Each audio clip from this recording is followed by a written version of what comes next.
Sir ನೀವು ಇದುವರೆಗೆ ನಾಗಿರೆಡ್ಡಿ ಅವ್ರದ್ದು AVM ಪ್ರೊಡಕ್ಷನ್ಸ್‌ದು ಅವ್ರ ಜೊತೆ ಒಡನಾಟದ ಬಗ್ಗೆ ಎಲ್ಲ ಹೇಳಿದ್ರಿ.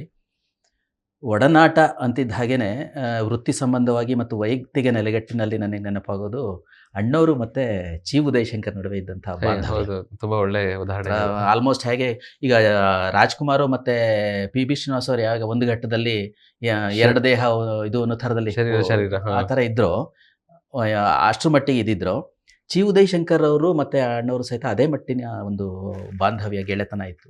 ನನಗೆ ಈ ಸಂದರ್ಭದಲ್ಲಿ ನಮ್ಮ ಚನ್ನವೀರ ಕಣವಿಯವ್ರದ್ದೊಂದು ಇದು ಜ್ಞಾಪಕ ಬರುತ್ತೆ. ಗೆಳೆತನ ಅಂತ ಒಂದು ಪದ್ಯ ಬರೆದಿದ್ದಾರೆ ಅದರಲ್ಲಿ. ಅದ್ರಲ್ಲಿ ಸಾಲು ಹೀಗೆ ಬರುತ್ತೆ: ಗೆಳೆತನದ ಸುವಿಶಾಲ ಆಲದಡಿ ಪಸರಿಸಿಹ ತಣ್ಣೆಳಲ ತಂಪಿನಲ್ಲಿ ತಂಗಿರುವೆನು, ಜೀವನದ ಅನಂತ ನೋವುಗಳ ಕಾವುಗಳ ಮೌನದಲ್ಲಿ ನುಂಗಿರುವೆನು, ಗೆಳೆತನವೇ ಇಹಲೋಕಕ್ಕಿರುವ ಅಮೃತ, ಅದನ್ನುಳಿದರೇನಿಹುದು ಜೀವನ್ಮೃತ. ಸೂಪರ್. ಅಂದ್ರೆ ಫ್ರೆಂಡ್ಶಿಪ್ ಬಿಟ್ರೆ ಅದು ಅಮೃತ, ಅದನ್ನ ಬಿಟ್ರೆ ಜೀವನ್ಮೃತ ಇದಾದಾಗೆ ಅಂದ್ಬಿಟ್ಟು ಇದು ಈ ಸಾಲು ಇದು ಮಾಡಿದಾಗೆಲ್ಲ ನನಗೆ ಥಟ್ ಅಂತ ಜ್ಞಾಪಕ ಆಗೋದು ರಾಜ್‌ಕುಮಾರ್ ಮತ್ತೆ ಚಿ. ಉದಯಶಂಕರ್ ಅವ್ರ ನಡುವೆ ಇದ್ದಂಥ ಬಾಂಧವ್ಯ. ಅಷ್ಟ್ರ ಮಟ್ಟಿಗೆ ಸರ್ ಅವ್ರದ್ದು ಸ್ನೇಹ ಅನ್ನೋದು ಎಷ್ಟಿದು ಅಂತಂದರೆ, ಎಸ್ಪೆಷಲಿ ರಾಜ್‌ಕುಮಾರ್ ಅವ್ರದ್ದು ಸ್ವಂತ ಚಿತ್ರ ನಿರ್ಮಾಣ ಸಂಸ್ಥೆ ಶುರುವಾದ ಮೇಲಂತೂ, ಮುಂಚೆ ಎಲ್ಲ ಬೇರೆ ಬೇರೆ ಎಲ್ಲ ಆರ್ ಎನ್ ಜಯಗೋಪಾಲ್ ಅವರು ಇವರೆಲ್ಲ ಇದು ಮಾಡಿದ್ದಿದೆ. ಬಟ್ ರಾಜ್‌ಕುಮಾರ್ ಅವ್ರದ್ದೇ ಸ್ವಂತ ಚಿತ್ರ ನಿರ್ಮಾಣ ಸಂಸ್ಥೆ ಶುರುವಾದ ಮೇಲಂತೂ ಅವ್ರ ಬಾಂಧವ್ಯ ಅಬಾಧಿತವಾಗಿ ಮುಂದುವರಿಯಿತು. ಮಧ್ಯದಲ್ಲಿ ಇಲ್ಲಿ ಬ್ರೇಕೇ ಇಲ್ಲ. ಒಂದೆರಡು ಉದಾಹರಣೆಗಳನ್ನ ನಿದರ್ಶನಗಳು ಬಿಟ್ಟರೆ ಬ್ರೇಕೇ ಇಲ್ಲದ ಹಾಗೆ ಮುಂದುವರಿಯಿತು. ಅದಕ್ಕೆ ಎರಡು ಕಾರಣ. ಒಂದು, ಚಿ. ಉದಯಶಂಕರ್ ಅವರಲ್ಲಿದ್ದಂತಹ ಜನ್ಮಜಾತ ಪ್ರತಿಭೆ. ನೀವು ಅವಾಗ ಹೇಳಿದ್ರಲ್ಲ, ಮೂಲ ಗುಣ ಅಂತ, ನಾನು ಅದನ್ನ ಇನ್ಹೆರಿಟೆಡ್ ಕ್ಯಾರೆಕ್ಟರ್ ಅಂತ ಹೇಳಿದೆ. ಇನ್ನೊಂದೇನೋ ಅಕ್ವೈರ್ಡ್ ಕ್ಯಾರೆಕ್ಟರ್ ಅಂತ ಹೇಳಿದೆ. ಅದು ಎರಡೂ ಇತ್ತು ಉದಯಶಂಕರ್ಲಿ. ಇನ್ಹೆರಿಟೆಡ್ ಹೇಗೆ ಅಂತಂತಂದ್ರೆ, ಚಿ. ಉದಯಶಂಕರ್ ಅವರ ತಂದೆ ಚಿ. ಸದಾಶಿವಯ್ಯ ಅವರು ಸಹಿತ ಚಿತ್ರ ಸಾಹಿತ್ಯನೇ. ಹೌದು. ಅಂದ್ರೆ ಅವರಿಂದ ತಗೊಂಡ್ರು ಅನ್ನೋದಕ್ಕಿಂತ ಅವ್ರದ್ದು ಇತ್ತು. ಅದೇ ಥರನೇ ಇವರು ಸಹಿತ ಆ ಒಂದು ಅದ್ರ ಬಗ್ಗೆ ಅದ್ರ ಮೇಲೆ ನಂಬಿಕೆ ಇತ್ತು ಅಣ್ಣವ್ರಿಗೆ. ಎಷ್ಟರ ಮಟ್ಟಿಗೆ ಅಂತಂತಂದ್ರೆ, ಆ ಸ್ನೇಹದ ಹಣೆಪಟ್ಟಿನಲ್ಲಿ ಈ ಪ್ರತಿಭೆನ ಹೊರಗೆಳೆಯಷ್ಟರ ಮಟ್ಟಿಗೆ ಅವ್ರಿಗೆ ಒಂದು ಅಷ್ಟರ ಮಟ್ಟಿಗೆ ಎಲ್ಲಿ ಅದು ಒಂಥರ ಎಂಥ ಗಾಢವಾದ ನಂಬಿಕೆ ಅಂತಂತಂದ್ರೆ, ಜಯಂತ್ ಕಾಯ್ಕಿಣಿಯವರೇ ಒಂದು ಕಡೆ ಎಲ್ಲೋ ಹೇಳಿದ್ದಾರೆ ಅಂತ ಅನ್ಸುತ್ತೆ. ರಾಜ್‌ಕುಮಾರ್ ಅವರ ಮನೆಯಲ್ಲಿ ಈ ಚಿತ್ರೀಕರಣ ಮತ್ತು ಇದೆಲ್ಲ ಸ್ಟಾರ್ಟಿಗೆ ಮುಂಚೆ ಒಂದು ಸೆಷನ್ ನಡೀತಾ ಇತ್ತಂತೆ, ಮಾತುಕತೆ, ಕತೆ ಬಗ್ಗೆ ಡಿಸ್ಕಷನ್ ಅಂತ. ಅದೊಂಥರ ದರ್ಬಾರ್ ಥರ. ಅಣ್ಣವ್ರು ಒಂದು ಕಡೆ ಕೂತ್ಕೊಳ್ಳೋದು, ಈ ಕಡೆ ಕಥೆಗಾರರು, ಸಂಭಾಷಣೆಕಾರರು, ಸಂಗೀತ ಸಂಯೋಜಕರು, ಎಲ್ಲರೂ ಒಂಥರ ಇದು ಮಾಡೋಕೆ. ಯಾಕೆಂತಂದರೆ ಒಂದು ಹಂತದ ಡಿಸ್ಕಷನ್ ಅವ್ರ ಮಧ್ಯೆ ನಡೆದಾಗ ಒಂದು ಕಥೆ ರೂಪುಗೊಳ್ಳೋದಕ್ಕೆ ಮತ್ತು ತಾವು ಯಾವ ಆ್ಯಂಗಲಲ್ಲಿ ಕೆಲಸ ಮಾಡಬೇಕು ಅನ್ನೋದು ಗೊತ್ತಾಗುತ್ತೆ ಅನ್ನೋದು ಒಂದು ಆಶಯ. ಕಥೆಗಾರರು ಕತೆ ಹೇಳೋಕ್ಕೆ ಸ್ಟಾರ್ಟ್ ಮಾಡೋದು. ಇವ್ರನ್ನೇ ಅಂತ ಇಟ್ಕೊಳ್ಳಿ, ಉದಯಶಂಕರ್ ಅಂತಲೇ ಇಟ್ಕೊಳ್ಳಿ. ಕತೆ ಹೇಳೋಕ್ಕೆ ಸ್ಟಾರ್ಟ್ ಮಾಡುವಾಗ ಅಣ್ಣವರು ತುಂಬ ತನ್ಮಯರಾಗಿ ಕೇಳೋರಂಥದ್ದನ್ನು. ಎಷ್ಟು ಮಟ್ಟಿಗೆ ಅಂತಂದ್ರೆ, ಏನೋ ಒಂದು ಪಿನ್ ಡ್ರಾಪ್ ಸೈನ್ಸ್ ಥರ ಅದನ್ನ ಕೇಳ್ಕೊಂಡು ಆನಂದಿಸ್ಕೊಂಡು ಅದರೊಳಗೆ ಅಷ್ಟೊತ್ತಿಗಾಗಲೇ ಅದರೊಳಗೆ ಪ್ರವೇಶ ಮಾಡ್ತೀರ. ಮಧ್ಯದಲ್ಲಿ ಒಂದ್ಸಲ ಕಂಡುಬಿಟ್ಟು, ಈ ಜಾಗದಲ್ಲಿ ಒಂದು ಹಾಡಿದ್ರೆ ಚೆನ್ನಾಗಿರುತ್ತಲ್ವೇ ಅಂತ ಅನ್ನೋದು. ಅಂದ್ರೆ ಅಷ್ಟೊತ್ತಿಗೆಲ್ಲ ಅವ್ರನ್ನ ಪಿಕ್ಚರೈಸ್ ಮಾಡ್ಕೊಂಡ್ಬಿಟ್ರ ಸನ್ನಿವೇಶನ. ಅದರ ಅರ್ಥ ಏನು, ಇಲ್ಲೊಂದು ಸಾಂಗ್ ಬರಲಿ, ನೀವು ಸಾಂಗ್ ಬರೆಯಕ್ಕೆ ನೀವು ರೆಡಿಯಾಗಿ ಸಾಹಿತ್ಯ ರೆಡಿ ಮಾಡ್ಕೊಳ್ಳಿ, ಇದಕ್ಕೆ ತಕ್ಕಂಥ ಸಂಭಾಷಣೆ ರೆಡಿ ಮಾಡ್ಕೊಳ್ಳಿ, ಆಮೇಲೆ ಕ್ಯಾಮ್ರಾಮನ್ನು ಇದಕ್ಕೆ ತಕ್ಕಂಥ ಪೂರಕವಾಗಿ ಇದನ್ನು ಇದು ಮಾಡಲಿ, ಚಿತ್ರಕಥೆ ಬರಹಾಗರು ಇದೆಲ್ಲ ಅದರಲ್ಲಿ ಪರೋಕ್ಷವಾಗಿ ಸೂಚನೆ. ಅವ್ರು ಯಾಕೆಂತಂದ್ರೆ ಅಣ್ಣವ್ರು ಯಾರಿಗೂ ಡೈರೆಕ್ಟಾಗಿ ಹೇಳ್ತಿತ್ತಿಲ್ಲ, ಮಾಡ್ರಿ ಅದು ಮಾಡ್ರಿ ಆ ಥರ ಅಲ್ಲ, ಡೈರೆಕ್ಷನ್ ಕೊಡ್ತಿರಲಿಲ್ಲ. ಈ ಥರ ಮಾಡಿದ್ರೆ ಚೆನ್ನಾಗಿರುತ್ತಲ್ವೇ ಅಂತನ್ನೋದು ಆ ಥರ. ಏನಕ್ಕೆ ಅಂತಂತಂದರೆ, ತಮಾಷೆ ಅಂತಂತಂದರೆ, ಒಂದು ಚಿತ್ರ ನಿರ್ಮಾಣ ಸಂಸ್ಥೆ ಅಂತಂತಂದಮೇಲೆ ಪಾರ್ವತಮ್ಮ ರಾಜ್‌ಕುಮಾರ್ ಅವ್ರ ಹತ್ರ ಸಾಕಷ್ಟು ಕಥೆಗಳು ಬರ್ತಿದ್ದಂತೆ, ಕತೆ ಹೇಳೋರು ಬರ್ತಾ ಇದ್ರಂತೆ. ಕೆಲವು ಸಲ ಕತೆ ಇಷ್ಟ ಆಗ್ತಾ ಇರಲಿಲ್ಲ, ಅದು ಅವ್ರಿಗೆ ಯಾಕೋ ಏನೋ ಅಂತ ಕತೆ. ಬಟ್ ಫಿಲಮ್ ಅದೇ ಒಂದು ಮಾಧ್ಯಮ ಅಲ್ಲ, ಬೇರೆ ಮಾಧ್ಯಮ ಅಲ್ಲ. ಕಥೆಯಲ್ಲಿ ಚೆನ್ನಾಗಿ ಕಂಡಿದ್ದು ಅದು ಒಗ್ಗದಲ್ಲೇ ಇರಬಹುದು, ಆಯ್ತಾ. ಸೊ ಅದಕ್ಕೆ ಒಂಥರ ನಿರಾಕರಣೆ ಆಗ್ತಾ ಇತ್ತು. ಬಟ್ ಅದೇ ಕಥೆನ ಚಿ. ಉದಯಶಂಕರ್ ಇವ್ರ ಬಾಯಿಂದ ಹೇಳೋರಂತೆ. ಒಂದ್ಸಲ ನಿರಾಕರಣೆ ಆಗಿದ್ದ ಕಥೆ ಚಿ. ಉದಯಶಂಕರ್ ಬಾಯಲ್ಲಿ ಕೇಳ್ತಿದ್ದಂಗೆ ಫಸ್ಟ್ ನಿರಾಕರಣೆ ಆಗಿದ್ದು ಒಪ್ಕೊಂಡ್ಬಿಡೋರು. ಯಾಕೆ ಅಂತಂತಂದ್ರೆ, ಅವ್ರು ಹೇಳ್ತಿದ್ದ ರೀತಿ ಆಗಿರ್ತಾ ಇತ್ತು. ಪ್ರೆಸೆಂಟೇಷನ್ ಅಂದ್ರೆ ರಾಜ್‌ಕುಮಾರ್ ಅವ್ರದ್ದು ಚೆಹರೆ, ಅಭಿನಯದ ತಾಕತ್ತು, ಮತ್ತೆ ಅವ್ರಿಗಿರೋ ಅಭಿಮಾನಿ ವೃಂದ, ಏನ್ ಹೇಳಿದ್ರೆ ಅವರು ಜನಕ್ಕೆ ಇಷ್ಟ ಆಗುತ್ತೆ, ಇದೆಲ್ಲ ನಾಡಿ ಮಿಡಿತ ಅವರಿಗೆ ಚೆನ್ನಾಗಿ ಗೊತ್ತಿತ್ತು, ಅವರಿಗೆ ಚಿ. ಉದಯಶಂಕರ್ ಅವರಿಗೆ. ಮತ್ತೆ ಹೀಗೆ ಚಿ. ಉದಯಶಂಕರ್ ಅವ್ರದ್ದು ತಾಂತ್ರಿಕ ಮತ್ತೆ ಮಾಂತ್ರಿಕ ಎರಡೂ ಸ್ಪರ್ಶಿಗಳು ಸಿಕ್ಬಿಟ್ಟು ಕತೆ ಬೇರೆದೇ ಆಯಾಮ ತಗೊಳ್ಳೋದು, ಮತ್ತೆ ಮಿಕ್ಕ ಪಾತ್ರಗಳು ಸಹಿತ ಅದರಲ್ಲಿ ತೊಡಗಿಸ್ಕೊಳ್ಳೋದಕ್ಕೆ ಒಂಥರ ಅದು ಹೆಲ್ಪ್ ಆಗೋದು. ಅಷ್ಟರ ಮಟ್ಟಿಗೆ ಚಿ. ಉದಯಶಂಕರ್ ಅವ್ರ ಜೊತೆ ಬೆರೆತು ಹೋಗ್ಬಿಡ್ತಾರೆ, ರಾಜ್‌ಕುಮಾರ್ ಜೊತೆ ಮತ್ತು ರಾಜ್‌ಕುಮಾರ್ ಸಂಸ್ಥೆ ಜೊತೆಗೆ. ಕೆಲವೊಂದು ಇದನ್ನ ಎಕ್ಸೆಪ್ಷನ್ಸ್ ಹೊರತುಪಡಿಸಿ ಫಾರ್ ಎಕ್ಸಾಂಪಲ್ ಆಕಸ್ಮಿಕ ಮತ್ತೆ ಪರಶುರಾಮ್ ಇದರಲ್ಲಿ ಅವ್ರದ್ದು ಅಷ್ಟೊಂದು ಕಾಂಟ್ರಿಬ್ಯೂಷನ್ ಇದಿರಲಿಲ್ಲ. ಹಂಸಲೇಖ ಇದ್ರು ಅದಕ್ಕೆ ಬೇರೆ ಬೇರೆ ಕಾರಣಗಳಿರುತ್ತೆ. ಅದನ್ನು ಹೊರತುಪಡಿಸಿದ್ರೆ ಇನ್ನು ಮ್ಯಾಕ್ಸಿಮಮ್ ಫಿಲಿಮ್ಗಳಿಗೆ ಚಿ ಉದಯಶಂಕರ್ ಅವ್ರದ್ದೇನೆ ಇದಿದ್ದು. ಇಲ್ಲ, ನಾನು ಒಂದು ಘಟನೆ ಹೇಳಲಿಕ್ಕೆ ಇಷ್ಟಪಡ್ತೀನಿ. ನೀವು ಅವ್ರದ್ದು ಬಾಂಧವ್ಯ ಹೇಗಿತ್ತು ಅಂತಂದ್ರೆ, ಅವರು ಆಸ್ಥಾನ ಕವಿ, ರಾಜವ್ರ ದರ್ಬಾರಲ್ಲಿ ಆಸ್ಥಾನ ಕವಿ ಅನ್ಬೋದು ಅಥವಾ ಆಸ್ಥಾನ ಕಥೆಗಾರರು ಅಂತಾನು ಅನ್ಬೋದು. ಅವ್ರಿಲ್ದೆ ಯಾವ್ದು ನಡೀತಿರಲಿಲ್ಲ. ಇದು ಏನಕ್ಕೆ ನಾನು ನೆನ್ಸ್ಕೊತಿದ್ದೀನಿ ಅಂತಂದ್ರೆ, ಈ ಘಟನೆ ಐ ಥಿಂಕ್ ಭಗವಾನ್ ಅವ್ರು ಯಾವುದೋ ಒಂದು ಇಂಟರ್ವ್ಯೂ ಹೇಳಿದ್ದು ನಾನು ನೋಡಿದ್ದೀನಿ. ಈ ಜೀವನ ಚೈತ್ರ ಸಿನಿಮಾ ಬರೋದಕ್ಕೆ ಗ್ಯಾಪ್ ಇತ್ತು ಹಿಂದಿನ ಸಿನಿಮಾಗೂ ಇದಕ್ಕೆ. ಆವಾಗ ರಾಜ್ ಅವರು ಯಾವ್ದು ಕಥೆನೂ ಒಪ್ತಿರಲಿಲ್ಲ. ನಂಗೆ ಬೇಡ, ನನ್ಗೆ ಸಿನಿಮಾ ಇಂಟ್ರೆಸ್ಟ್ ಬೇಡ, ಇದು ಬಿಟ್ಟಾಕ್ಬಿಡ್ತೇನೆ, ಸಾಕು ನಿಲ್ಸೋಣ, ಯಾವ್ದು ಒಳ್ಳೆ ಕತೆ ಬರ್ತಿಲ್ಲ ಅಂತ ಹೇಳಿ ಸಬೂಬ್ ಹೇಳಿ ಅವ್ರನ್ನ ತಡೀತಿದ್ರು. ಓಕೆ, ಒಂದ್ಸತಿ ಏನಾಗುತ್ತೆ ಅಂದ್ರೆ, ಉದಯಶಂಕರ್ ಅವರು, ಭಗವಾನ್ ಅವರು ಮತ್ತೆ ಪಾರ್ವತಮ್ಮನವರು ಇಲ್ಲಿ ಗವಿಗಂಗಾಧರೇಶ್ವರ ಟೆಂಪಲ್ಗೆ ಹೋಗಿರ್ತಾರೆ. ಟೆಂಪಲ್ ಇಂದ ಈಚೆ ಬರ್ತಾರೆ. ಅವಾಗ ಅಲ್ಲಿದ್ದಂಥ ಇವ್ರು ಗುರುತಿಸ್ತಾರೆ, ಇವರು ಉದಯಶಂಕರ್ ಅವರು ಇದು ಅಂತ ಹೇಳಿ. ಅಲ್ಲಿದ್ದ ಆಟೋ ಡ್ರೈವರ್ಸು ಮತ್ತೆ ಸಿನಿಮಾದವರು ಇವರಿಗೆ ಉದಯಶಂಕರ್ಗೆ ಘೇರಾವ್ ಮಾಡ್ತಾರೆ ಅಥವಾ ಅವ್ರು ಹೇಳೋ ಥರ ಸ್ವಲ್ಪ ಅವರಿಗೆ ಮ್ಯಾನ್ ಹ್ಯಾಂಡಲ್ ಮಾಡ್ತಾರೆ. ಏನು ಕಾರಣ ಗೊತ್ತಾ? ನೀವು ಯಾಕೆ ಒಳ್ಳೆ ಕತೆ ಕೊಡ್ತಿಲ್ಲ ಅಣ್ಣ ಅವ್ರಿಗೆ, ನೀವು ಒಳ್ಳೆ ಕತೆ ಕೊಡ್ತಿಲ್ಲ, ಹಂಗಾಗಿ ಸಿನಿಮಾ ತೆಗಿತಿಲ್ಲ, ನೀವು ಅವ್ರ ಸಿನಿಮಾ ಬರದೇ ಇರೋದಕ್ಕೆ ನೀವೇ ಕಾರಣ ಅಂತ ಹೇಳಿ ಅವ್ರ ಮೇಲೆ ಘೇರಾವ್ ಮಾಡ್ತಾರೆ. ಅವ್ರು ಸ್ವಲ್ಪ ಘಾಸಿಯಾಗಿ ತಬ್ಬಿಬ್ಬಾಗಿ ಕಾರಲ್ಲಿ ಬರ್ತಿರ್ತಾರೆ. ಆವಾಗ ಪಾರ್ವತಮ್ಮನವರು ಜ್ಞಾಪಿಸ್ಕೋತಾರೆ. ಅವ್ರು ಹೇಳ್ತಾರೆ, ಈಗ ಇದ್ರಿದೆಯಲ್ಲ ಯಾವುದು ಜೀವನ ಚೈತ್ರ ಕತೆ ಒರಿಜಿನಲ್ ಬಂದು ದಕ್ಷಿಣಮೂರ್ತಿ, ವಿಶಾಲಾಕ್ಷಿ ದಕ್ಷಿಣಮೂರ್ತಿ ವ್ಯಾಪ್ತಿ ಪ್ರಾಪ್ತಿ ಕತೆ ಇದು. ಅದನ್ನ ಅವರು ಜ್ಞಾಪಿಸ್ಕೋತಾರೆ. ಅದು ಅವ್ರು ಓದಿರ್ತಾರೆ. ಅದನ್ನ ಇವ್ರು ಹೇಳ್ತಾರೆ. ಅವರು ಇವರು ಶ್ರೀಮತಿ ವಿಶಾಲಾಕ್ಷಿ ಅವರು ಉದಯಶಂಕರ್ ಅವ್ರಿಗೆ ಕಸಿನ್.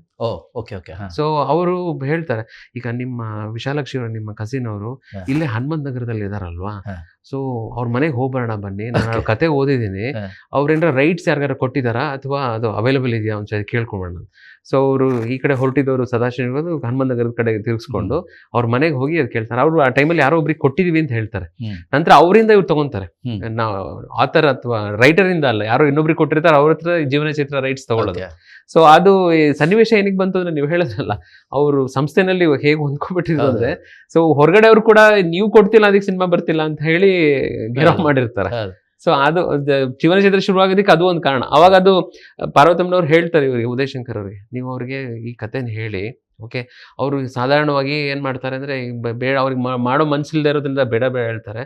ಇದನ್ನ ಫಸ್ಟ್ ಹೇಳಕ್ ಹೋಗ್ಬೇಡಿ ಈ ಕಥೆನ, ಇನ್ 3 ಕತೆ ಯಾವ್ದಾದ್ರು ಅವರೇ ರಿಜೆಕ್ಟ್ ಮಾಡಿ, ನೀವೇ ರಿಜೆಕ್ಟ್ ಮಾಡುವಂತ ಕಥೆಗಳು ಹೇಳಿ, ಅದಾದ್ಮೇಲೆ ಇದನ್ನ ಹೇಳಿ, ಅವಾಗ ಇದನ್ನ ಒಪ್ಪಿಸ್ಬೋದು ಅಂತ ಒಂದು ಐಡಿಯಾ ಟ್ರಿಕ್ ಕೊಡ್ತಾರೆ. ಸೊ ಅದೇ ತರ ಅವರು ನಡ್ಕೊಂಡು ಯಾವ್ದೋ 3 ರಿಜೆಕ್ಟ್ ಮಾಡಿ, ಆಯ್ತು ಇದನ್ನ ಮಾಡ್ಬೋದು ಮಾಡಿ ಅಂತ ಒಂದು ಗ್ರೀನ್ ಸಿಗ್ನಲ್ ತಗೊಂಡು ಶುರುವಾಗಿದೆ ಜೀವನ ಚೈತ್ರ. ನೀವು ಅದು ದೊರೆ ಭಗವಾನ್ ಅವ್ರದ್ದು ಜೀವನ ಚೈತ್ರದ ಉಲ್ಲೇಖ ಮಾಡಿದಕ್ಕೆ ತಕ್ಷಣ ಇನ್ನೊಂದು ಘಟನೆ ನನಗೆ ನೆನಪಾಗಿದೆ. ಏನಂದ್ರೆ, ಜೀವನ ಚೈತ್ರ ಚಿತ್ರಕಥೆ ಸಂಭಾಷಣೆ ಎಲ್ಲ ರೆಡಿ ಆಗಿಬಿಟ್ಟು ಚಿತ್ರೀಕರಣ ಹಂತಕ್ಕೆ ಬಂದು ಉತ್ತರಾರ್ಧದ ಭಾಗದ್ದು ಇದು ನಡೀತಾ ಇರುತ್ತೆ. ಅಷ್ಟೊತ್ತಿಗಾಗಲೇ ಮಕ್ಕಳೆಲ್ಲ ಬೆಳೆದು ದೊಡ್ಡವರಾಗಿರೋ ಥರ, ಅಣ್ಣವರು ಜಮೀನ್ದಾರ ಥರ ಗೆಟಪ್ ಇದ್ರ ಥರ. ಅದರಲ್ಲೊಂದು ಸನ್ನಿವೇಶ ಬರುತ್ತೆ. ಎದುರುಗಡೆಯಿಂದ ಬರೋ ಪಾತ್ರಧಾರಿ ಮೇಲೆ ಅಣ್ಣವರು ಕೋಪ ಮಾಡ್ಕೋಬೇಕು. ಪಾತ್ರಧಾರಿ ಮೇಲೆ ಪ್ರಾಬಬಲಿ ತೂಗುದೀಪ್ ಶ್ರೀನಿವಾಸ್ ಅವ್ರ ಮೇಲೆ, ಹೆಣ್ಣು ಮದುವೆ ಸಂಬಂಧಕ್ಕೆ ಸಂಬಂಧಪಟ್ಟಾಗ ಮಾತಾಡೋಕ್ಕೆ ಬಂದಾಗ ಆ ಸನ್ನಿವೇಶ ಅಂತ ಅನ್ಸುತ್ತೆ. ಅವಾಗ ಆ್ಯಕ್ಚುಲಿ ದೊರೆ ಭಗವಾನ್ ಜೋಡಿ ಪೈಕಿ ಭಗವಾನ್ ಅವರು ನಿರ್ದೇಶಕರಾಗಿದ್ರು ಸಹಿತ ಅಣ್ಣವರು ಚಿ ಉದಯಶಂಕರ್ನ ಪಕ್ಕಕ್ಕೆ ಕರೆದು ಕೂರಿಸ್ಕೋತಾರೆ. ಏನಕ್ಕೆ ಅಂತಂದ್ರೆ, ನಾನು ವ್ಯಕ್ತಪಡಿಸ್ಬೇಕಲ್ಲ ಆಕ್ರೋಶ, ಅದು ಸ್ವಲ್ಪ ನೋಡಿ. ಏಕೆಂತಂದ್ರೆ ಇವ್ರು ಬರೆದವ್ರು ಪಾತ್ರ ಕಟ್ಟಿದವ್ರು ಇವರೇ. ಯಾಕೆ ನಾನು ಮುಂಚೆ ಹೇಳಿದೆ, ಅವ್ರ ಚೆಹರೆ, ಸಂಭಾಷಣೆ ತಾಕತ್ತು, ಅಭಿಮಾನಿಗಳಿಗೆ ಏನು ಇಷ್ಟ ಆಗುತ್ತೆ ಅನ್ನೋದು ಆ ನಂಬಿಕೆ ಇತ್ತು. ಅಂದ್ಬಿಟ್ಟು ನಾನೊಂದು ಆಕ್ರೋಶ ವ್ಯಕ್ತಪಡಿಸಿದ ಕಥೆ ಇದೆಯಾ ನೋಡಿ ಅಂತ ಅಂದ್ಬಿಟ್ಟು ಹೇಳ್ತಾರೆ. ಅಂದ್ರೆ ಅವರ ಅಷ್ಟೊಂದು ಚಿತ್ರಗಳು ಮಾಡಿ ಅವರು ಕೇಳುವಂತ ಇದಿರ್ಲಿಲ್ಲ. ಬಟ್ ಚಿ ಉದಯಶಂಕರ್ ಪ್ರತಿಭೆ ಮತ್ತೆ ಅಕ್ಷರದ ತಾಕತ್ ಬಗ್ಗೆ ಅವ್ರಿಗೆ ಎಷ್ಟು ನಂಬಿಕೆ ಇತ್ತು ಅಣ್ಣವ್ರಿಗೆ ಅನ್ನೋದಕ್ಕೆ ಈ ತರ ಸಾಕಷ್ಟಿದೆ. ಅಂದ್ರೆ ಕೆಲವೊಂದ್ಸಲ ಹೊರಗೆ ಜಗತ್ತಿಗೆ ಗೊತ್ತಾಗ್ದಿಲ್ಲ ಅಂತ ಸಾಕಷ್ಟು ನಡೆದಿರುತ್ತೆ, ನಮಗೆ ಗೊತ್ತಾಗಲ್ಲ ಅಷ್ಟೇ. ಎಲ್ಲೋ ಅಲ್ಪ ಸ್ವಲ್ಪ ಕೆಳಗೆ ಒಂದು ಬೆಳಕಿಗೆ ಬಂದಿರುತ್ತೆ ಅಷ್ಟೇ. ಅದೇ ಹೀಗೆ ನಾನು ಹೇಳಿದಾಗೆ ಆಕಸ್ಮಿಕ ಒಂದೆರಡು ಫಿಲಮ್ ಬಿಟ್ರೆ ಇನ್ನೆಲ್ಲದರಲ್ಲೂ ಉದಯಶಂಕರ್ ಅವ್ರದ್ದೇ ಮ್ಯಾಕ್ಸಿಮಮ್ ಇದಿರುತ್ತೆ. ಅದಕ್ಕೆ ತಕ್ಕಂಗೆ ಅವರು ಸಹಿತ ಒಳ್ಳೆ ಇದನ್ನ ಕೊಟ್ಕೊಂಡು ಏನೇನ್ ಬೇಕು, ಯಾವ ಈವನ್ ಶಂಕರ್ ಗುರು ಒಂದು ಕಾಮಿಡಿ ರೋಲ್ ಅಲ್ಲೂ ಮಾಡ್ಬಿಡ್ತಾರೆ ಉದಯಶಂಕರ್. ಹೌದು, ಕರೆಕ್ಟ್. ಅದು ಪೊಲೀಸ್ ಕಾಶ್ಮೀರದಲ್ಲಿ ಅಷ್ಟರ ಮಟ್ಟಿಗೆ ಇದು ಮಾಡ್ತಾರೆ. ಆ ಸೂಟ್ ಕೇಸ್ ಎಕ್ಸ್ಚೇಂಜ್ ಆಗೋದಿಲ್ಲ ಇನ್ಸಿಡೆಂಟ್ ಎಲ್ಲ. ಆಮೇಲೆ ಅದು ಯಶಸ್ಸಿಗೆ ಕಾರಣ ಆಗ್ತಾರೆ. ಸಂಸ್ಥೆದ ಯಶಸ್ಸಿಗೆ ಇವರು ಕಾರಣಕರ್ತಲ್ಲಿ ಇವರು ಒಬ್ಬರಾಗಿರ್ತಾರೆ. But all good things must come to an end ಅಂತ ಒಂದು ಮಾತಿದೆಯಲ್ಲ, ಒಂದು ಫೈನ್ ಡೇ ಚಿ ಉದಯಶಂಕರ್ ಅವರು ಮಸ್ತಂಗ್ತಾರೆ ಆಗ್ಬಿಡ್ತಾರೆ. ಅಭಿಮಾನಿಗಳಿಗೆಲ್ಲ ದಿಗ್ಭ್ರಾಂತರ ಆಗ್ಬಿಡ್ತಾರೆ. ಎಸ್ಪೆಷಲಿ ಅಣ್ಣವ್ರ ಫ್ಯಾಮಿಲಿಯ ಚಿತ್ರಸಂಸ್ಥೆ ತುಂಬ, ಯಾಕೆಂತಂದ್ರೆ ಅವನು ಮೇನ್ ಇದಾಗಿದ್ದವರು ಸಾಹಿತ್ಯ ಸಂಭಾಷಣೆ ವಿಷಯದಲ್ಲಿ ಚಿ ಉದಯಶಂಕರ್ ಆಧಾರ ಸ್ತಂಭ ಆಗಿದ್ದರು, ಅವರೇ ಇದಾಗ್ಬಿಟ್ರು. ಜೊತೆಲಿ ಇನ್ನೊಂದು ಏನಾಗಿರುತ್ತೆ ಅಂದ್ರೆ, ಆ ಘಟ್ಟದಲ್ಲಿ ಒಡ ಹುಟ್ಟಿದವರು ಫಿಲಮ್ದು ಇದು ನಡೀತಾ ಇರುತ್ತೆ ಸಿನಿಮಾ. ರಾಜ್ಕುಮಾರ್ ಅಂಬರೀಷ್ ಕಾಂಬಿನೇಷನ್, ಮಾಧವಿ ಇನ್ನೊಬ್ರು ಶ್ರೀಲತಾ ಅಂತ ಯಾರೋ ಒಡ ಹುಟ್ಟಿದವ್ರ ಫಿಲಮ್. ಅದರದ್ದು ಒಂದು ಹಂತದ್ದು ಪ್ರಾಬಬಲಿ ಚಿತ್ರಕಥೆ ಎಲ್ಲ ಇದು ಮಾಡಿಕೊಟ್ಟು ಒಂದು ಹಾಡನ್ನು ಬರ್ದಿರ್ತಾರೆ ಉದಯಶಂಕರ್ ಅವರು, ಬಟ್ ಹೋಗ್ಬಿಡ್ತಾರೆ. ಇವರು ಕಂಗಾಲು, ಇನ್ನು 4 ಹಾಡು ಏನೋ ಆಗಬೇಕು. ಸೊ ಅವಾಗ ವಿಜಯ ನರಸಿಂಹ, ಎಂ.ಎನ್. ವ್ಯಾಸರಾವ್, ಶ್ರೀರಂಗ, ಗೀತಪ್ರಿಯ, ಈ ಥರ 4 ಜನ ಇದು ಮಾಡಿಬಿಟ್ಟು ಹಾಡುಗಳನ್ನ ಬರೆದ್ರೆ, ಇವ್ರು ಯಾರು ಪ್ರತಿಭಾವಂತರ ಅಲ್ಲ ಅಂತಲ್ಲ, ಬಟ್ ಅಲ್ಲಿ ತನಕ ಇವ್ರನ್ನ ಇಟ್ಕೊಂಡಿದ್ರಲ್ಲ, ಸೊ ಅವ್ರು ಬರ್ಕೊಡ್ತಾರೆ, ಫಿಲಮ್ ಇದಾಗುತ್ತೆ. ಅಂದರೆ ಎಷ್ಟರ ಮಟ್ಟಿಗೆ ಅಂತಂತಂದರೆ, ಒಂದು ಕ್ಷಣ, ಆ ಕ್ಷಣ ಅವ್ರಿಗೆ ಒಂಥರ ಟೋಟಲಿ ಒಂಥರ ಇದಾದಂಗೆ ಆಗ್ಬಿಡುತ್ತೆ. ಒಂದು ನಿರ್ವಾತ ಅಂತ ಹೇಳ್ತೀವಲ್ಲ, ಆ ನಿರ್ವಾತನ ತಕ್ಷಣಕ್ಕೆ ಇದು ಮಾಡ್ಕೊಳಕ್ಕಾಗಲ್ಲ, ಆ ಮಟ್ಟಿಗಿನ ಇದನ್ನ ಉಳಿಸ್ಕೊಂಡವರು. ನಿಮಗೆ ಇದ್ರಲ್ಲೆಲ್ಲ ಇಂಟರ್ನೆಟ್ಟಲ್ಲೆಲ್ಲ ಕೆಲವು ಚಿತ್ರಗಳು ಹರಿದಾಡ್ತಿದ್ರು, ನೋಡಿರ್ಬೋದು. ಚಿ ಉದಯಶಂಕರ್ನ ಅಣ್ಣವ್ರ ಕೂಸ್ಮರಿ ತರ ಅಂದ್ರೆ, ಇದನ್ನ ನೀವು ಒಬ್ಬ ಸ್ಟಾರ್ ಆ ಥರ ಒಂದು ನೀವು ಇದು ಮಾಡ್ಕೊಳಕ್ಕಾಗತ್ತಾ? ಅದನ್ನ ಕಲ್ಪನೆ ಮಾಡ್ಕೊಳಕ್ಕೂ ಆಗಲ್ಲ. ಅಂದರೆ ಹೋಲಿಕೆ ದೃಷ್ಟಿಯಿಂದ ಹೇಳೋದಾದ್ರೆ, ಮಹಾಭಾರತದಲ್ಲಿ ದುರ್ಯೋಧನ ಮತ್ತೆ ಕರ್ಣನ ಮಧ್ಯೆ ಏನು ಬಾಂಧವ್ಯ ಇತ್ತು, ಅದನ್ನ ಅವರು ದುರ್ಯೋಧನನ ಕ್ವಾಲಿಟಿ ಯಾರಿಗೂ ಹೋಲಿಸ್ತಿಲ್ಲ, ಬಾಂಧವ್ಯದ ಬಗ್ಗೆ ಮಾತ್ರ ಹೇಳ್ತಾ ಇರೋದು. ಎಷ್ಟರ ಮಟ್ಟಿಗೆ ಅಂತಂತಂದ್ರೆ, ನಾನು ಇದನ್ನ ಒಂದು ಅಂಕಣದಲ್ಲೂ ಉಲ್ಲೇಖ ಮಾಡಿದ್ದೆ, ನನ್ನ ರಸದೌತಣ ಅಂಕಣ ವಿಶ್ವವಾಣಿ ಪತ್ರಿಕೆಯಲ್ಲಿ. ಇದು ಅಮೃತವರ್ಷಿಣಿ ಫಿಲಮಲ್ಲೂ ಈ ಸೀಕ್ವೆನ್ಸ್ ಬರುತ್ತೆ. ಅದು ಇದಕ್ಕೆ ಹೊಂದಿಕೆ ಆಗೋದ್ರಿಂದ ಇವ್ರ ಗೆಳೆತನ ಯಾವ ಥರ ಇತ್ತು ಅನ್ನೋದನ್ನ ಒಂದು ಹೋಲಿಕೆಗೋಸ್ಕರ ಹೇಳ್ತಾ ಇರೋದು. ಕರ್ಣನ ಹೆಂಡತಿ, ದುರ್ಯೋಧನನ ಹೆಂಡತಿ ಭಾನುಮತಿ. ಕರ್ಣ, ಭಾನುಮತಿ ಮತ್ತು ದುರ್ಯೋಧನ 3 ಜನರ ಮಧ್ಯೆ ಎಂತ ಇದಿರುತ್ತೆ ಅಂದ್ರೆ, ಅಷ್ಟು ನಂಬಿಕೆ ಇರುತ್ತೆ. ಒಂದ್ಸಲ ಏನಾಗುತ್ತೆ, ದುರ್ಯೋಧನ ಅರಮನೆಯಲ್ಲಿ ಇರಲ್ಲ, ಕರ್ಣ ಭಾನುಮತಿ ಜೊತೆ ಪಗಡೆ ಆಡ್ತಾ ಇರ್ತಾನೆ. ದುರ್ಯೋಧನ ಹೆಂಡತಿ ಭಾನುಮತಿ ಜೊತೆ ಕರ್ಣ ಪಗಡೆ ಆಡ್ತಾ ಇರ್ತಾನೆ. ಆ ಮಧ್ಯದಲ್ಲಿ ಭಾನುಮತಿ ಸೋಲುವಂತ ಪರಿಸ್ಥಿತಿ ಬಂದ್ಬಿಡುತ್ತೆ. ಅವಳೇನ್ ಮಾಡ್ತಾಳೆ, ತಪ್ಪಿಸ್ಕೋಬೇಕು ಅಂತ ಆಟನ ಅರ್ಧದಲ್ಲೇ ಎದ್ದು ಬಿಟ್ಟು ಹೋಗಕ್ಕೆ ಹೇಳಕ್ಕೆ ಇದು ಮಾಡ್ತಾಳೆ. ಆ ಒಂದು ಪ್ರಯತ್ನದಲ್ಲಿ ಇವನೇ ಮಾಡ್ತಾನೆ, ಅವಳನ್ನ ಹಿಡಿದ್ಬಿಟ್ಟು ಆಟಕ್ಕೆ ಕೂರಿಸ್ಕೊಳ್ಳೋ ಕೊಸರಾಟ ಮಾಡ್ತಾನೆ. ಆ ಕೊಸರಾಟದಲ್ಲಿ ಏನಾಗುತ್ತೆ, ಅವಳು ಸೊಂಟಕ್ಕೆ ಕಟ್ಕೊಂಡಿರೋ ಡಾಬ್ ಇರುತ್ತಲ್ಲ, ಅದು ಒಡೆದು ಬಿಟ್ಟು ಅದು ಮುತ್ತುಗಳೆಲ್ಲ ನೆಲದ ಮೇಲೆ ಚೆಲ್ಲಾಡೋಕೆ ಸ್ಟಾರ್ಟ್ ಆಗುತ್ತೆ ಭಾನುಮತಿದು. ಅದೇ ಕ್ಷಣಕ್ಕೆ ದುರ್ಯೋಧನನ ಎಂಟ್ರಿ ಆಗುತ್ತೆ. ನೀವು ಜಸ್ಟ್ ಇಮ್ಯಾಜಿನ್ ಮಾಡ್ಕೊಳ್ಳಿ, ಗಂಡ ಇಲ್ಲದ ಹೊತ್ತಲ್ಲಿ ಇವಳು ಪಗಡೆ ಆಡ್ತಾ ಇದ್ದಾಳೆ, ಅದೇ ಟೈಮಲ್ಲಿ ಇವನು ಕರ್ಣನ ಕೈ ಭಾನುಮತಿ ಕೈಯಲ್ಲಿದೆ, ಮುತ್ತುಗಳೆಲ್ಲ ಕೆಳಗೆ ಚೆಲ್ಲಾಡ್ತಾ ಇದೆ. ಬೇರೆ ಸಾಮಾನ್ಯರಾಗಿದ್ರೆ ಯಾವ ಥರ ಅದನ್ನು ಕಲ್ಪನೆ ಮಾಡ್ಕೋಬೋದಾಗಿತ್ತು, ಒಂದು ತಪ್ಪು ಗ್ರಹಿಕೆ ಇದಾಗ್ಬೇಕಂತ. ಆವಾಗ ದುರ್ಯೋಧನ ಒಂದು ಮಾತು ಹೇಳ್ತಾನೆ, ಮಿತ್ರ, ಮುತ್ತುಗಳನ್ನು ಆಯ್ದು ಕೊಡಲೆ ಇಲ್ಲ ಪೋಣಿಸ್ಕೊಡ್ಲೆ ಅಂತ ಕೇಳ್ತಾನೆ, ಕೆಳಗೆ ಬಿದ್ದಿದ್ದು ಇದನ್ನ. ಅದು ಅಷ್ಟಕ್ಕಿದು ಅಂದ್ರೆ, ಅವರಿಬ್ರು ಮಧ್ಯದ ಬಾಂಧವ್ಯ, ಸ್ನೇಹದ ಮೇಲಿನ ಇದು ಎಷ್ಟು ಇದಿತ್ತು ಅಂತ, ಗಟ್ಟಿ ಇತ್ತು ಅನ್ನೋದು. ಚಿ ಉದಯಶಂಕರ್ ಮತ್ತೆ ಅಣ್ಣವ್ರ ಮಧ್ಯೆ ಇದ್ದಿದ್ದು ಬಾಂಧವ್ಯ, ಅದೇ ಒಂದು ಸ್ಟ್ರಾಂಗ್ ಬಾಂಡ್ ಅಂತ ಹೇಳ್ತೀವಲ್ಲ, ಆ ಥರದ್ದು ಇದ್ದಿತ್ತು. ಅದನ್ನ ಅವರು ಸಾಕಷ್ಟು ಚಿತ್ರಗಳ ಮೂಲಕ ಅದನ್ನ ಸಾಬೀತು ಮಾಡಿ ತೋರಿಸಿದ್ದಾರೆ. ಹೌದು, ಅದೊಂದು ಅಂತ ಹೇಳಬಹುದು. ಹೇಳ್ತಾ ಹೋದ್ರೆ ತುಂಬಾ ಇದೆ ಸರ್, ತುಂಬಾ ಘಟನೆ ಇದೆ. ಹೌದು, ಅಲ್ಲ ಇದು ತುಂಬಾ ನೀವು ಸಾಹಿತ್ಯಾತ್ಮಕವಾಗಿ ಮತ್ತೆ ಇದು ಹೇಳಿದ್ದು ಬಹಳ ಚೆನ್ನಾಗಿದೆ. ಉದಯಶಂಕರ್ ಅವ್ರದ್ದು ನೀವು ಹೇಳಿದ್ರಲ್ಲ, ತುಂಬಾ ವಸ್ತು ಮತ್ತೆ ತುಂಬಾ ಚೆನ್ನಾಗೂ ಹೋಲಿಕೆ ಅಂತರ ಇದಕ್ಕೆ ಇದಾಗುತ್ತೆ ಅನ್ನೋ ಕಾರಣಕ್ಕೆ ಚೆನ್ನಾಗಿ ಹೇಳಿದ್ರು. ಅಲ್ಲ, ತುಂಬಾ ಒಳ್ಳೆ ಉದಾಹರಣೆ ಕೂಡ ಮತ್ತು ಸಾಮ್ಯತೆ ಕೂಡ ಇದೆ. ತುಂಬಾ ಚೆನ್ನಾಗಿ ಬಂದಿದೆ ಹೇಳಿದ್ ನೀವು ಸರ್. ಬಾಬು ಅವರೇ, ನಾನು ಈ ಮಧ್ಯದಲ್ಲಿ ಇನ್ನೊಂದು ವಿಷಯ ಹೇಳಬೇಕಾಗಿತ್ತು ನಿಮಗೆ. ನಮ್ಮ ಮೊದಲನೇ ವೆರಿ ಫಸ್ಟ್ ಇದರಲ್ಲಿ ನೀವು ರಾಜ್ಕುಮಾರ್ ಅವರ ವ್ಯಕ್ತಿತ್ವದ ವಿಶ್ಲೇಷಣೆ ಮಾಡ್ತಾ, ರಾಜ್ಕುಮಾರ್ ಅವರು ಹೇಗೆ ನಮ್ಮ ಸಾಂಸ್ಕೃತಿಕ ಏಕೀಕರಣದ ರೂವಾರಿ ಮತ್ತು ರಾಯಭಾರಿಯಾಗಿದ್ರು ಅನ್ನೋದನ್ನ ನೀವು ಒಂಥರ ನಿಮ್ಮದೇ ಆದ ಅಧ್ಯಯನ ಶೈಲಿನಲ್ಲಿ ಆಧಾರ ಇಟ್ಕೊಂಡು ಅದನ್ನು ಇದು ಮಾಡಿದ್ರಿ. ನನಗೆ ಒಂದಷ್ಟು ಮೇಲ್ಗಳು, ವಾಟ್ಸಪ್ಗಳು, ಫೋನ್ ಕಾಲ್ಗಳೆಲ್ಲ ಬಂದು ಅವರು ಹೇಳಿದ್ರು ಒಂದು ಮಾತು, ರಾಜ್ಕುಮಾರ್ ಅವರು ಈ ಥರ ಎಲ್ಲ ಬರ ಪರಿಹಾರ ಇದಕ್ಕೆ ಸಂಗ್ರಹಣೆಗೆ ಇದೆಲ್ಲ ಓಡಾಡಿದ್ದು ಸುದ್ದಿ ಎಲ್ಲ ಕೇಳಿದ್ವಿ, ಬಟ್ ನಾವು ಯಾರೋ ಈ ಥರ ಈ ಆಯಾಮದಲ್ಲಿ ಯೋಚನೆ ಮಾಡಿದ್ದಿಲ್ಲ.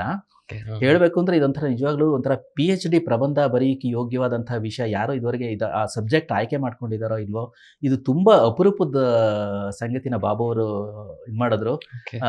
ಅಂತಾರೆ ತುಂಬ ಅಧ್ಯಯನ ಪೂರ್ಣವಾಗಿತ್ತು. ಅವರು ಅವ್ರ ಪ್ರಸ್ತುತಿ ನೋಡಿದ್ರೆ ಸಾಕಷ್ಟು ಇದನ್ನ ತುಂಬಾನೇ ಆಳವಾಗಿ ಇದು ಮಾಡ್ಯಾರೆ ಅಂತ ಅನ್ಸುತ್ತೆ. ಅವ್ರಿಗೆ ನಮ್ಮ ಕಡೆಯಿಂದ ಒಂದು ಧನ್ಯವಾದ ಸಮರ್ಪಣೆ ಮಾಡಿಬಿಡಿ ಅಂದ್ಬಿಟ್ಟು ಎಲ್ಲರ ಸಮ್ಮುಖದಲ್ಲಿ ನಿಮಗೆ ಆ ಧನ್ಯವಾದ ನಾನು ಸಮರ್ಪಿಸ್ತಾ ಇದ್ದೀನಿ. ಧನ್ಯವಾದಗಳು ಕೂಡ.